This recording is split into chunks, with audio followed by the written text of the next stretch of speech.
18 साल का लड़का था।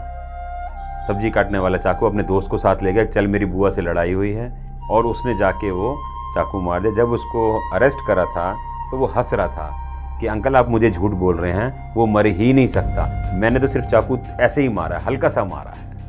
एक्चुअली उसके हर्ट में लग गया था तो वो उसके लिए फैटल हो गया, वो आदमी मर गया। तो इस तरह से बड़ा अफसोस हुआ। वो लड़के को बहुत देर बाद समझ में आया। शुरू में तो वो हंस रहा था कि अंकल आप मुझे झूठ बोल रहे हैं, मर ही नहीं सकता, मैंने तो बहुत धीरे से मारा है उसको। बचपन में जब कोई बच्चा गलती करता था या सोने से मना कर देता था तो उसकी माँ उसे ये कहकर डराती थी कि सो जा, नहीं तो पुलिस उठा के ले जाएगी। तो पुलिस को लेकर के जो डर का माहौल था ना, वो बचपन से ही था। मगर आज की कहानी थोड़ी सी अलग है। इस कहानी में पुलिस डरा नहीं रही है, ना पुलिस को एनकाउंटर कर रही है, बल्कि एक इंस्पेक्टर अपनी पुलिस ड्यूटी की जिम्मेदारियों के साथ साथ समाज में पढ़ाई में पिछड़ चुके बच्चों को समाज ही की मदद से पढ़ा रहे हैं। और इस काम में वो अकेले नहीं हैं, उनका पूरा परिवार उनके साथ है इस मिशन को पॉसिबल करने में। चलिए मिलते हैं इंस्पेक्टर सुशील यादव जी से। सर, दिल्ली पुलिस में नौकरी करते हुए कैसा महसूस होता है? दिल्ली पुलिस में नौकरी करने पे मुझे अंदर से ये कॉन्फिडेंस बहुत जागृत हुआ मेरा कि मैं कहीं भी जा सकता हूँ, कहीं भी आ सकता हूँ। कोई काम, हमें ट्रेनिंग इस तरह की होती है या हमारे सीनियर अफसर की गाइडेंस इस तरह की रहती है कि हमें कोई काम असंभव सा नहीं लगता। कुछ भी काम बता देते हैं हमें सीनियर ऑफिसर, तो उसमें इफ़ एंड बट्स नहीं रहते। हमें करना है, कैसे होगा वो रास्ता निकलता चला जाता है। सीनियर अफसर की गाइडेंस लगातार मिलती रहती है। तो दिल्ली पुलिस की नौकरी में मुझे सबसे बड़ा बेनिफिट तो यही लगा कि अंदर से आपके अंदर बहुत कॉन्फिडेंस आ जाता है। सर, अब पढ़ाई में कैसे थे बचपन में? पढ़ाई में मैं एवरेज स्टूडेंट था जी, बिल्कुल एवरेज मार्क्स आते थे। और हमारे टाइम में तो 50 से 60% बहुत अच्छे माने जाते थे, तो उसी के बीच में रहे हम। पुलिस ड्यूटी के दौरान आपने बहुत सारे केसेस देखे सुने होंगे, स्पेशली जुवेनाइल्स को लेकर के, बच्चों को लेकर के। ऐसा कौन सा केस रहा है आपकी लाइफ में अब तक जिसने आपको एकदम अंदर से झकझोर के रख दिया हो? जब मैं सब इंस्पेक्टर हुआ करता था, जो मैंने बताया आपको अभी, मर्डर का मुलजिम था उसका, वो लड़का जहाँ रहता था, मतलब वो रहता नहीं था वहाँ पे, उसकी बुआ जैसे मिलने आया था। उसकी बुआ का किसी पड़ोसी से कुछ विवाद था, और जिस पड़ोसी से विवाद था उसका वो दामाद आया हुआ था मिलने। तो उनकी जब घर से निकला है, वो सब्जी काटने वाला चाकू ले गया था, और उसने जाके 18 साल का लड़का था, सब्जी काटने वाला चाकू अपने दोस्त को साथ ले गया, चल मेरी बुआ से लड़ाई हुई है, और उसने जाके वो चाकू मार दिया। जब उसको अरेस्ट करा था तो वो हंस रहा था कि अंकल आप मुझे झूठ बोल रहे हैं, वो मर ही नहीं सकता, मैंने तो सिर्फ चाकू ऐसे ही मारा है, हल्का सा मारा है। एक्चुअली उसके हर्ट में लग गया था तो वो उसके लिए फैटल हो गया, वो आदमी मर गया। तो इस तरह से बड़ा अफसोस हुआ। वो लड़के को बहुत देर बाद समझ में आया। शुरू में तो वो हंस रहा था कि अंकल आप मुझे झूठ बोल रहे हैं, मर ही नहीं सकता, मैंने तो बहुत धीरे से मारा है। तो ये सब चीज़ें अगर उसको शुरू से बताया जाता कि भाई लड़ाई झगड़ा मत करो, कोई बात हो गई है तो आप उसको समाज के मौजूद लोगों के साथ बैठ के निपटाओ, नहीं हो रही तो पुलिस में कंप्लेंट करो। तो वो चीज़ काउंसलिंग की कहीं कमी रह गई, और वो बच्चा ही कहेंगे हम तो, हालांकि मेजर था, वो 18 साल से ऊपर का था, लेकिन फिर भी एक उससे बहुत जघन्य अपराध हो गया, और दूसरे परिवार का एक आदमी चला गया। तो कहीं ना कहीं हमारे समाज के लिए तो बहुत गलत हो गया। ये किस्सा मेरे को हमेशा याद रहता है कि उस बच्चे की अगर थोड़ी सी काउंसलिंग हो गई होती तो वो बच्चा तो बच जाता। अच्छा सर, हमने सुना है कि आप दिल्ली पुलिस की नौकरी के साथ साथ गरीब बच्चों को पढ़ाते भी हैं। हमारी पोस्टिंग विभिन्न जगह रही है। मैं SHO भी रहा हूँ, क्राइम ब्रांच में भी रहा हूँ, ऑफिस में रहा हूँ। तो दौरान ऑफिस मेरे को टाइम काफ़ी मिल गया। तो उस दौरान मैंने मन में ये आया, बच्चे घूम रहे थे, तो उन बच्चों को मतलब मेरे को स्वभाव से ये लगा कि इनमें किसी में कोई कमी नहीं है, किसी भी बच्चे में थोड़ा सा उनको गाइडेंस दे दी जाए तो बहुत अच्छा करते हैं। आपस में उनको, जैसे अभी मैंने उन बच्चों को देखा, उनको कोई बताने वाला ही नहीं है कि पढ़ाई भी करनी है। तो वैसे ही बैठे बैठे मेरे मन में ख्याल आया कि इन बच्चों को ही मैं पढ़ाना शुरू करूँ। 2 बच्चों से शुरू करा था, आज 24-25 बच्चे हैं मेरे पास। तो सर समाज सेवा का ये जो सिलसिला है ये कैसे शुरू हुआ था? ये सिलसिला ऐसे शुरू हुआ, हम लोग बैठे हुए थे, एक दिन बच्चे शैतानी करते हुए घूम रहे थे, बारिश का टाइम था। तो एक तो तरीका था, मैं उनको डांट के शोर उनका चुप कराता। मेरे घर के पड़ोस में बच्चे जो रहते हैं, अंडर प्रिविलेज बच्चे हैं, तो या तो उनको डांट डपट के कि चुप हो जाओ, घर जाओ, या तो बच्चों को कहाँ तक आप रोकोगे। तो मैंने इनको कुछ सिखाते हैं। तो मेरे पास मेरी बिटिया, मेरी भतीजी तैयारी कर रही थी, तो उसके बोर्ड वगैरह रखे हुए थे घर में, तो मेरे पास जगह भी थी, तो मैंने सारे बच्चे अंदर बुला लिए बारिश में। मैं यहाँ बैठो सब लोग आप, और ये मुझे प्लस माइनस के छोटे छोटे सिंपल सवाल थे, उनसे मैंने शुरू करा। कुछ बच्चे बता रहे थे तो उनका थोड़ा सा मोटिवेट करा कि भाई देखो इसको ये आता है वो आता है। तो वही सिलसिला मेरा शुरू हो गया। फिर बच्चे आने लग गए तो वही पढ़ाने लगा जी। तो सर कितनी फीस चार्ज करते हैं आप बच्चों को पढ़ाने के लिए? कोई फीस चार्ज नहीं, मेरी आत्मिक संतुष्टि मिल जाती है, वही उनकी तरफ से फीस है। बल्कि मैं तो अपना बच्चों का जन्मदिन, अपने विवाह की वर्षगांठ, कुछ भी हो उन्हीं के साथ ही मनाता हूँ। जो भी मेरे को 1 रुपया 2 रुपया 10 रुपये जो खर्च करने हैं, उन्हीं के साथ हम लोग मिल के करते हैं बच्चों के साथ। क्योंकि उन बच्चों के लिए बहुत कीमती है वो सब, जो हम लोग जो आजकल दूसरे बच्चे खाते नहीं हैं, उन बच्चों के लिए बहुत ज़रूरी है वो। न्यूट्रिशियस उनको कुछ नहीं मिलता है, तो इस बहाने उनको कुछ न्यूट्रिशियस मिल जाए, और वो बच्चे उसके कारण भी आते हैं पढ़ाई के लिए, ठीक है, कि यहाँ पे कुछ मिल सकता है हमें। बेसिकली जनरली सैटरडे को बच्चों की भीड़, पूरी अटेंडेंस रहती है सैटरडे को, क्योंकि ज़्यादा टाइम रहता है, तो अक्सर हो ही जाता है कि आज ये मंगा लो वो मंगा लो, तो उस दिन हमारी पूरी अटेंडेंस रहती है बच्चों के साथ। ना पैसा ना फीस, तो आखिर मिलता क्या ये समाज सेवा करके? सही पूछो तो मेरे को इससे संतुष्टि मिलती है। मेरी पसंद का काम है, मुझे मानसिक संतुष्टि मिलती है कि हाँ मैंने कुछ कर दिया। दूसरा, मुझे उस बच्चे की नज़र से लगता है, तारे ज़मीं पे फिल्म में देखा था, उस बच्चे को कुछ आ नहीं रहा है, बच्चा क्लास में कैसे टाइम पास करे, तो वही चीज़ मैं बच्चों को देखता हूँ कि अगर इनको मैं बेसिक चीज़ यहाँ से क्लियर कर दूँगा, वो मेरे पास तो कई बच्चे ऐसे हैं जो स्कूल भी नहीं जा पाते हैं, तो वो बच्चा क्या सीखेगा। और जो स्कूल जाते हैं वहाँ पे भी वो उतने अच्छी तरह से पार्टिसिपेट नहीं कर पाते हैं, क्योंकि उनको बेसिक्स क्लियर नहीं है। तो मैं बोला अगर उनको बेसिक क्लियर कर दूँ, बाकी स्कूल में टीचर पढ़ा ही रहे हैं, तो ये बच्चे अपने जीवन में कुछ ना कुछ तो कर ही लेंगे अपने लिए। हाँ ठीक है, जितने रसगुल्ले हैं और जितने बच्चे हैं, तो पहले हमको क्या करना पड़ेगा, ये काउंट करने पड़ेंगे, या पहले हम बच्चे काउंट कर लें। तो हम क्या करेंगे, डिवाइड करेंगे। और शिक्षा का मतलब रोज़गार नहीं है, वो बच्चे शिक्षित हो जाएंगे, वो मेरे लिए बहुत काफ़ी है। उन बच्चों को मैं अपने साथ लेके जाता हूँ, वो सैटरडे संडे थोड़ा ज़्यादा टाइम मिल जाता है, सुबह पार्क में योग करते हैं मेरे साथ, उनको योग करवाता हूँ।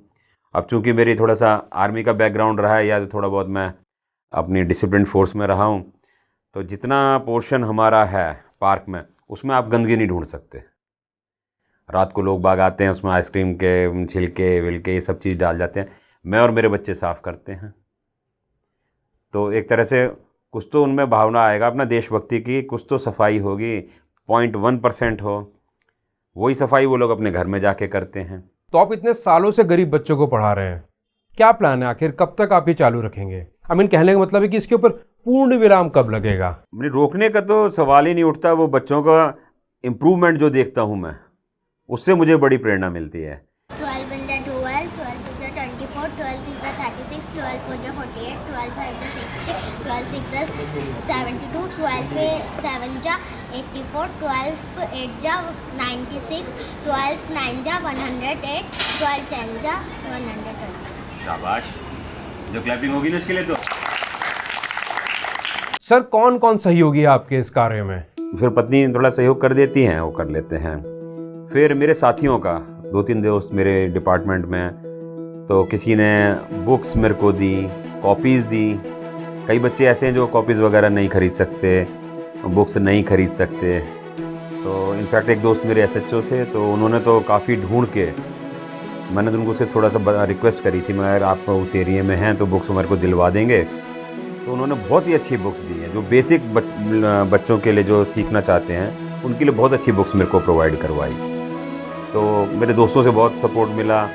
एक स्कूल वाले थे, मेरे दोस्त के दोस्त थे, तो उनको जब पता चला कि इस तरह का काम है तो उन्होंने बोला कैसे करते हो? बोला बच्चे तो हम लोग तो दरी पे बैठ के करते हैं, मेरी एक कुर्सी रहती है और बच्चे दरी पे। तो बोलते मैं आपको वो फर्नीचर दे दूँ? मैं बिल्कुल, मैं तो झोली फैलाए खड़ा हूँ। तो उन्होंने मुझे फर्नीचर दे दिया, तो मैं उसको भी इस्तेमाल कर लेता हूँ। कौन होते हैं ये बच्चे और कहाँ से आते हैं आपके पास पढ़ने के लिए? ये बच्चे तो अक्सर जो हमारे घरों में हमारी मदद के लिए जो महिलाएं हैं, आसपास मेरे गांव में फ्लैट्स हैं, इनकी जो माता हैं उसमें काम करती हैं, लगभग सभी की। और पिता जो हैं कई चौकीदार हैं, कई ऑटो रिक्शा चलाते हैं, ई रिक्शा चलाते हैं, वो वाले लोग हैं। कईयों के ये जो अपने ठेकेदार होते हैं, ये जो मिस्त्री, मैसन जिसको बोलते हैं, ये लोग हैं, इनके बच्चे हैं। तो उन्हीं के और कोई तो बच्चे ऐसे जिनके माता पिता है, पिता नहीं हैं, तो खाली माता है, तो उन लोग को थोड़ा संघर्ष है। तो इसी तरह के बच्चे आते हैं मेरे पास।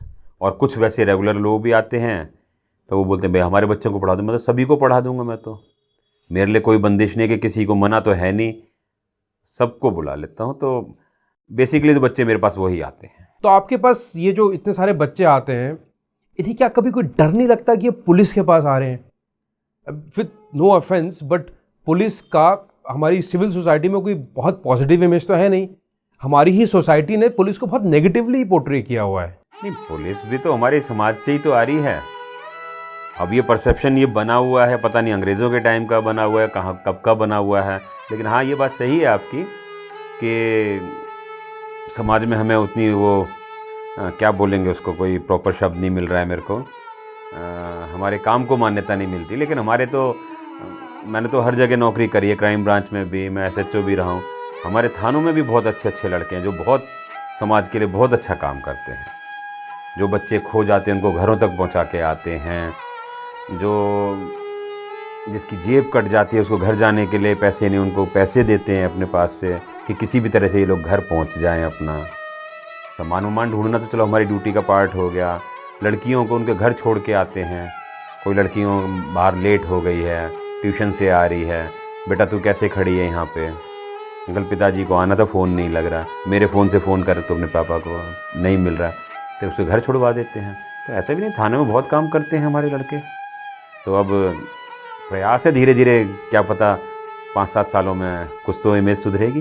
तो आपके जो एजुकेशन सेंटर में एक्चुअली उसमें कितने बच्चे आते हैं? आई मीन, क्या वो सिर्फ स्कूल भी जाते हैं या आप ही की क्लास पे डिपेंडेंट है अपने एजुकेशन को लेके? कुछ बच्चे हैं जो स्कूल नहीं जा पाते थे पिछले साल तक, फिर उनसे माता पिता की काउंसलिंग करी गई। उनको बताया गया कि भाई पढ़ा क्यों नहीं रहे हो, तो उन्होंने बहुत छोटी समस्या बताई कि इनका आधार कार्ड नहीं है। फिर उसमें थोड़ी सी मेहनत करके उनका आधार कार्ड वगैरह बन गया। अभी भी 2 बच्चे रह रहे हैं जिनका आधार कार्ड नहीं बना है, तो उनको यहीं पढ़ा रहे हैं। जिनका आधार कार्ड बन गया उनको इस साल एडमिशन मिल गया था। सर, आपको क्या लगता है कि आपके पढ़ाए हुए जो बच्चे हैं ये समाज में क्या योगदान? समाज के लिए एसेट साबित होंगे ये बच्चे आगे चल के 5-7 साल में, क्योंकि हम लोग कुछ ना कुछ करते रहते हैं। वहाँ पे अड़ोस पड़ोस की सफाई कर दी, अभी बारिशें होएंगी, हम लोग पेड़ ज़रूर लगाएंगे। अमूमन हम लोग पिछले साल भी हमने 11-12 पेड़ लगाए थे। बच्चों को साथ लेके जाता हूँ, मैं बच्चों का वेट करता हूँ कि उनको साथ लेके जाऊँगा, पेड़ लगवाऊँगा उनके हाथ से। तो उनको पेड़ का महत्व वगैरह तो हम लोग पढ़ाई के दौरान भी बताते रहते हैं। या कुछ कोई भी अपना समाज के काम, भाई तुम सड़क पे किस तरह से चल रहे थे, सड़क पे कोई ईंट पड़ी थी तुमने क्यों नहीं हटाई, तो बच्चे हमारे सब हटाते रहते हैं। तो वो तो एक अच्छे नागरिक बनेंगे आगे चल के। आप इतना बड़ा काम कर रहे हैं, क्या आपको कभी डर नहीं लगता कि कहीं आप इस मिशन में फेल ना हो जाएं? नहीं, मैं यहाँ ये समझता हूँ कि मेरी, चूँकि अब आर्मी का मेरा बैकग्राउंड रहा है, नौकरी पुलिस की रही है, ये भाव तो कभी आया ही नहीं। एक बच्चा भी पढ़ जाएगा उन 23-24 बच्चों में से, मेरे लिए बहुत है। एक तो पढ़ गया मेरे कहने से या मेरे प्रयास से, वही बहुत है। तो मैं तो लगा रहता हूँ प्रयास से। कुछ बच्चे बीच में छोड़ दिया था, फिर दोबारा आने लगे। कारण क्या कि वो लोग लंबे लंबे गांव चले जाते हैं, 3-3 महीने के लिए गांव चले जाते हैं। ये भी एक समस्या है, लेकिन मेरे मन में कभी निराशा नहीं आई। मैं अपना काम करता रहूँगा, ये मेरा प्रयास रहेगा। सर, आपके अलावा ऐसा कौन कौन है जो इस सोशल कॉज पे काम कर रहा है? निज़ामुद्दीन रेलवे स्टेशन पे पुरानी बात है, अब वो पढ़ा रहे हैं कि नहीं पढ़ा रहे ये मेरे को पता नहीं है। वहाँ पे जब मैं डीसीपी रेलवे साहब का एसओ होता था तो वहाँ पे पढ़ाते थे रेगुलर, बल्कि डीसीपी अब तो एडिशनल सीपी हो रहे हैं क्राइम ब्रांच में, संजय भाटिया साहब, वो बहुत इनिशिएटिव लेते थे।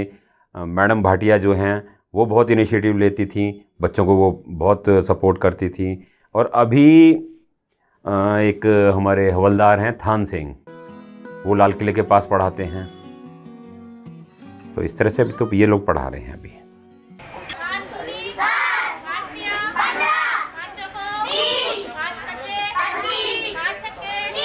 क्या फ़र्क देखते हैं आप अपने पढ़ाए हुए बच्चों से बाकी के बच्चों में? ये बच्चों का देखिए, अभी तो हाल फिलहाल कोई फ़र्क अभी नज़र नहीं आएगा, इसका फ़र्क नज़र आएगा 10 साल बाद में जाके, जब ये बच्चे यंग होंगे, बड़े होंगे। सबसे पहली बात तो ये बच्चे तो क्राइम नहीं करेंगे और नेशन के लिए कुछ भी करें पॉजिटिव ही करेंगे। कोई जो भी कुछ काम करेगा, कोई अपनी दुकान ही करेगा तो वो अच्छी दुकान करेगा जो समाज के लिए एक एसेट साबित हो। तो मेरे को तो यही लगता है कि आगे चल के बहुत अच्छा काम करेंगे मेरे बच्चे, या थान सिंह के बच्चे जो हैं आगे चल के बहुत अच्छा करेंगे। तो इसी तरह से सब लोग थोड़ा थोड़ा प्रयास करेंगे तो हमारा समाज ठीक हो ही जाएगा। आपके परिवार ने आपकी इस मुहिम में कितना सपोर्ट किया है? उनके बिना तो कर ही नहीं सकता मैं, उनके बिना तो मैं कर ही नहीं सकता। अभी पुलिस की नौकरी है, लेट हो ही जाता हूँ, तो वो अपना टाइम से पढ़ाना शुरू कर देती हैं मेरी पत्नी, तो मैं पहुंच जाऊंगा, मैं संभाल लूँगा, फिर वो अपना किचन संभाल लेती हैं। या कुछ लेट हो रही है, मेरा बेटा सपोर्ट करता है, मेरी बेटी बाहर पढ़ती है, जब वो आती हैं तो वो सपोर्ट करती हैं। तो हम लोग पूरा परिवार सपोर्ट करता है कि कोई ना कोई, मतलब बच्चों को खाली नहीं बैठने देना। बच्चों की टास्किंग जो एक दिन पहले का काम दिया हुआ है वो बेसिकली छोटे बच्चे, इनको जो मेरा बच्चे हैं वो पढ़ा रहे हैं, तो उन्हें भी कहीं ना कहीं से उनके एक सोशल रिस्पॉन्सिबिलिटी का आभास होता है कि भाई करने से अच्छा है, तो उनका पूरा सपोर्ट रहता है मेरे को। सर, एक बहुत इंपॉर्टेंट सवाल है, what is the role of education in a developing nation? नहीं, एजुकेशन के बिना तो देखो कुछ है ही नहीं। ये तो सारे लोग कहते हैं कि एजुकेशन के बिना कुछ नहीं है, लेकिन जो अभी हमारा सबसे ज़्यादा जिनको ज़रूरत है उनको ये चीज़ समझ में नहीं आती। वो शिक्षा को रोज़गार से जोड़ लेते हैं। रोज़गार से मत जोड़िए आप उसको, जब तक रोज़गार से जोड़ते रहेंगे तो बहुत दिक्कत होती रहेगी। बस आदमी को पढ़ना, बस शिक्षित होना है, वही उसके लिए बहुत है। शिक्षित आदमी जो रहेगा तो एक अच्छा नागरिक तो बनेगा ही बनेगा। तो मैं तो सब यूथ से यही कहूँगा कि भाई सब लोग मिल के प्रयास करेंगे, हम एक बच्चे को पढ़ाइए, ज़्यादा नहीं। अपने अड़ोस पड़ोस में देख लिए, कोई ना कोई मिल जाएगा। ज़रूरी नहीं कोई अंडर प्रिविलेज हो, कोई वैसा बच्चा भी मिल जाएगा। सबसे मैं निवेदन करूँगा कि एक एक बच्चा तो आप लीजिए, उस बच्चे को पढ़ाएंगे, वो बच्चा आपसे बहुत कुछ सीखेगा, वो समझ जाएगा, वो आगे इसी तरह से चेन बनेगी, तो ये हम लोग कुछ कर पाएंगे। एक क्लास सवाल, सबसे ज़्यादा खुशी आपको किस में मिलती है? बच्चों को खुश देख के मुझे बहुत खुशी होती है। तो ये है जी बस कारण, तो मुझे खुद को खुशी मिलती है, इसलिए मैं काम करता हूँ, और बच्चों को खुशी देख के मुझे बहुत खुशी मिलती है। बहुत लोग होते हैं जो देश को आगे बढ़ते हुए देखकर खुश होते हैं, लेकिन बहुत कम लोग होते हैं जो अपने सामाजिक कार्यों से बढ़ते हुए भारत में अपना योगदान देते हैं। तो अगर आपके पास भी ऐसी ही कोई अनसंग कहानी है तो हमें बताएं, मेल कीजिए, मैसेज कीजिए। फिलहाल अगली कहानी के लिए थोड़ा सा इंतज़ार कीजिए। जय हिंद।